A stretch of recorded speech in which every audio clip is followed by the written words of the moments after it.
This story was written by the Brothers Grimm. It is a famous story that was published in 1812.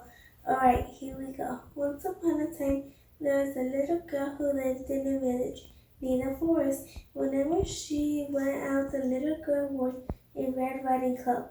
So everyone in the village called her Little Red Riding Hood.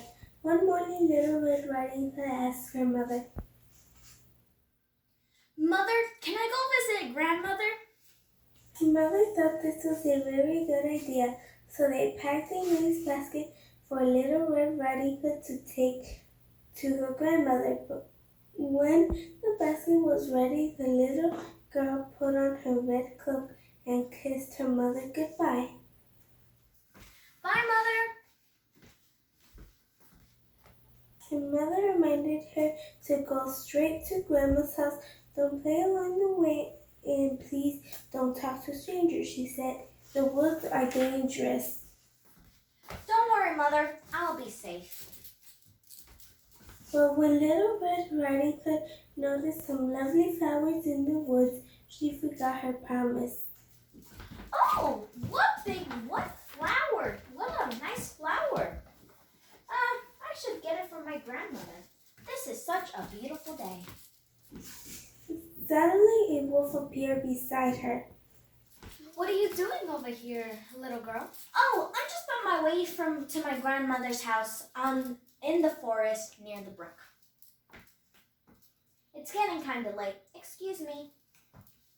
Little Red Riding Hood rushed to Grandma's house.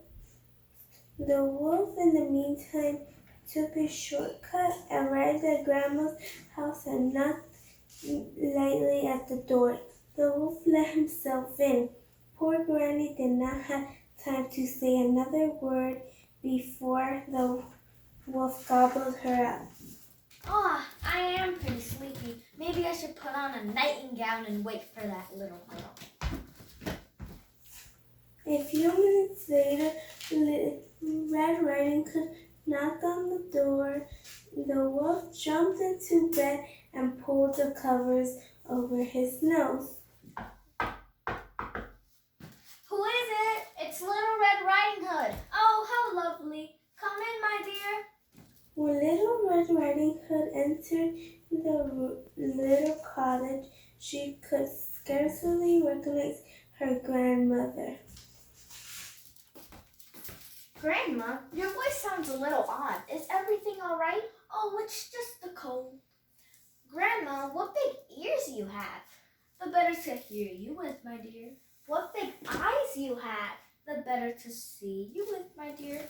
"What big mouth, what big teeth you have." "The better to eat you with."